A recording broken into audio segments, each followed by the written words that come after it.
हम तेरे शहर में आए हैं मुसाफिर की तरह। हम तेरे शहर में आए हैं मुसाफिर की तरह। सिर्फ एक बार मुलाकात का मौका दे दे। हम तेरे शहर में आए हैं मुसाफिर की तरह। नमस्कार, मैं हूँ कुमार सौरभ। वैसे संस्कृत हमारी अपनी भाषा है। आज का इस संस्कृत के क्लास में आपका हार्दिक स्वागत है। और बहुत लोगों का एक क्वेश्चन रहता है कि संस्कृत कठिन भाषा है, संस्कृत में अनुवाद करना सबको नहीं आता, संस्कृत पढ़ने नहीं आता। लेकिन मैं कहता हूँ कि संस्कृत बहुत ही आसान भाषा है। अगर आप उसे सही से समझ ले, आप उसे सही से पढ़ ले तो संस्कृत बिल्कुल आसान है। अब कैसे आसान है, हम आपको आज संस्कृत बता के और सिखा के ही जाएंगे। इसलिए इस वीडियो को पूरा देखिएगा और अगर वीडियो आपको अच्छे लगे तो सब्सक्राइब जरूर कीजिएगा, क्योंकि जो भी वीडियो नए आए वो आप तक पहुंच जाए।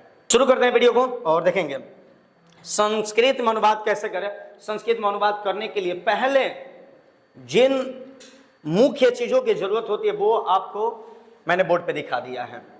आप गौर से देखेंगे, इसमें दिया गया है पुरुष। पुरुष में हम दर्शाए हुए हैं प्रथम पुरुष, मध्यम पुरुष और उत्तम पुरुष। ठीक है। उसके बाद आप देख सकते हैं वचन, एक वचन, द्विवचन, बहुवचन। ठीक है। अब एक वचन में क्या आता है? स। द्विवचन में क्या आता है? तो। बहुवचन में क्या आता है? ते। फिर एक वचन मध्यम पुरुष में क्या आता है? त्वम। द्विवचन मध्यम पुरुष में क्या आता है? युवाम।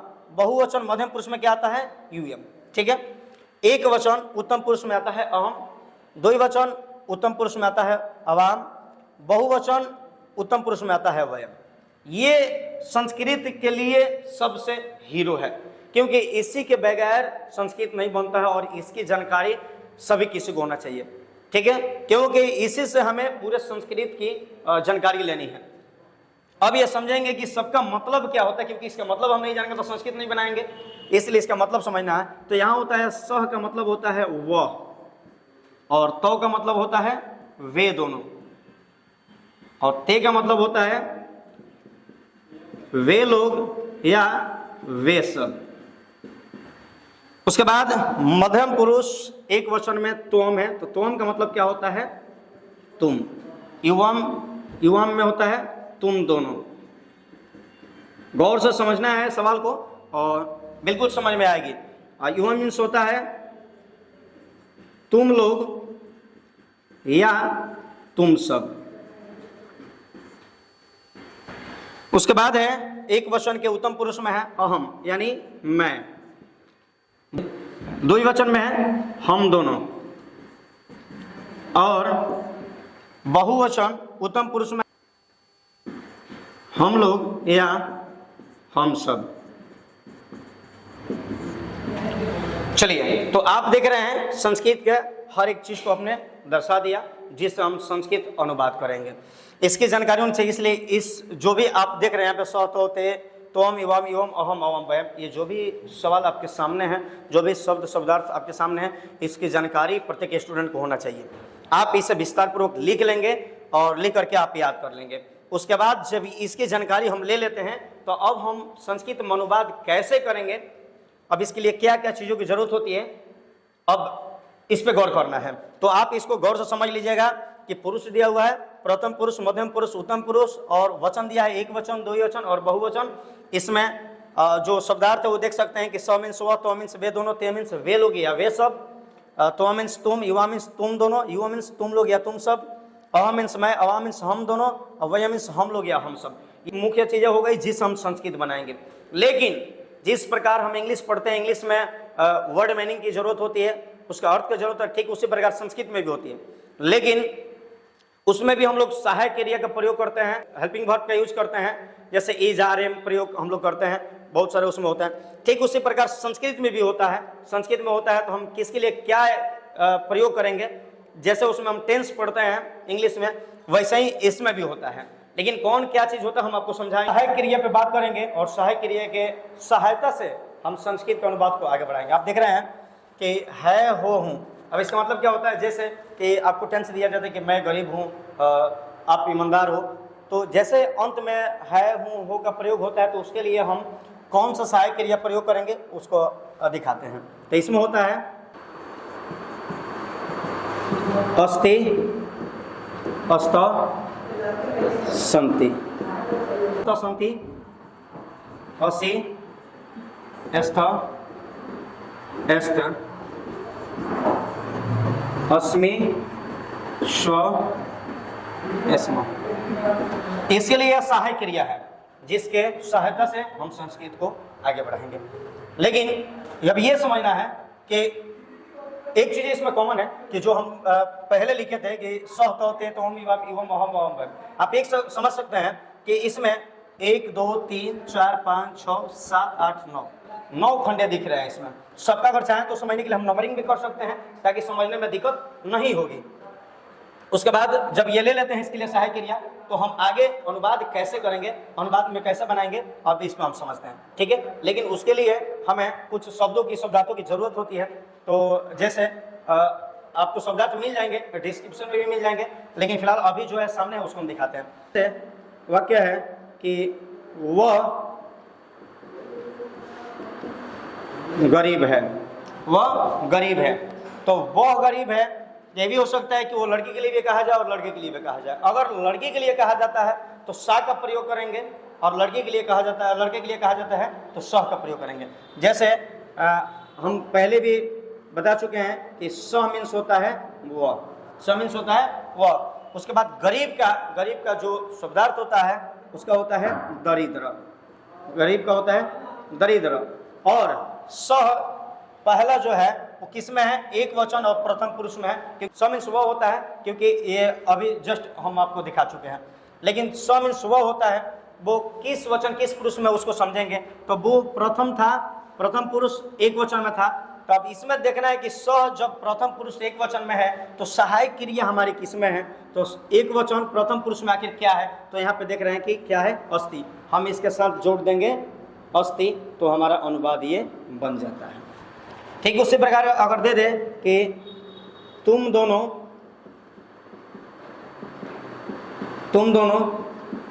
गरीब हो, तो तुम दोनों गरीब हो, तो तुम दोनों का पहले क्या होगा ये आप समझिए।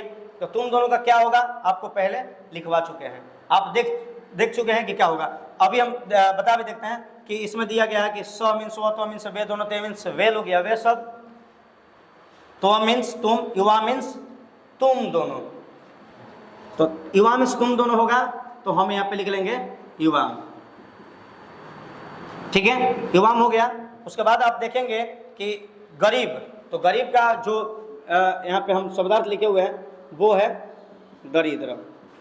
अब एक चीज आती है कि जब हमने ये दोनों को ले लिया, तो जब युवाम तुम दोनों है तो किस में है, तो स तो ते त्वम युवाम, यानी द्विवचन के मध्यम पुरुष में। तो द्विवचन के मध्यम पुरुष में युवाम तो हमने ले लिया, लेकिन सहायक क्रिया में द्विवचन में क्या है, मध्यम पुरुष में स्त है। हम क्या करेंगे, इसके अंत में स्त को जोड़ देंगे, ये अनुवाद बन जाएगा।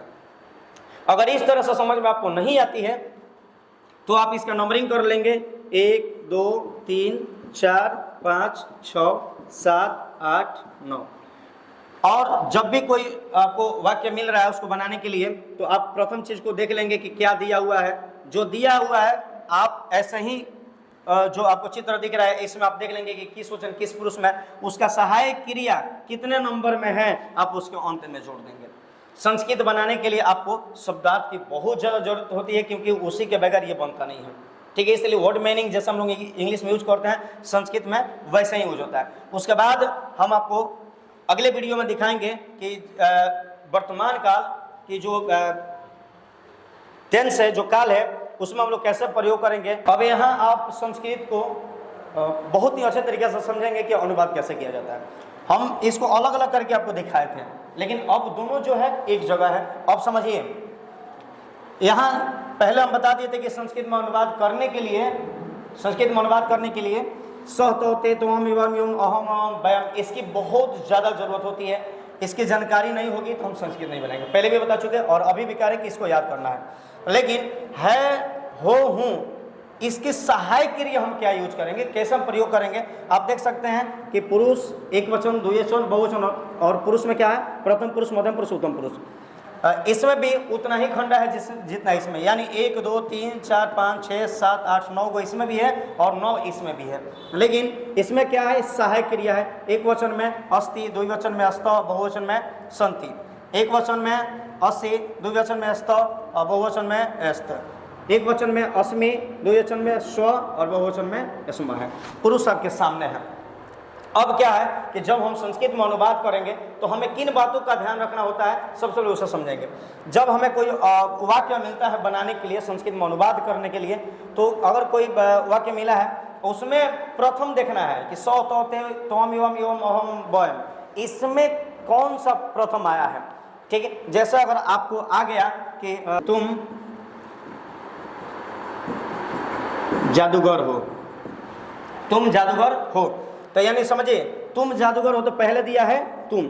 अब तुम का इसमें क्या होता है पहले देख लेंगे। तो स, तो ते त्वम एवं एवं अहम अवम वयम, यानी स मीन्स व, तो मीन्स वे दोनों, ती मीन्स वे लोग या वे सब, तो मीन्स होता है तुम, तो मीन्स होता है तुम। आप देख लीजिए एक वचन और मध्यम पुरुष में आ गया त्वम, यानी हमने यहाँ पे क्या लिख दिया, त्वम। ध्यान से समझेंगे इसको, त्वम हमने लिख दिया। अब ये आया था किसमें, एक वचन मध्यम पुरुष में था, एक वचन मध्यम पुरुष में।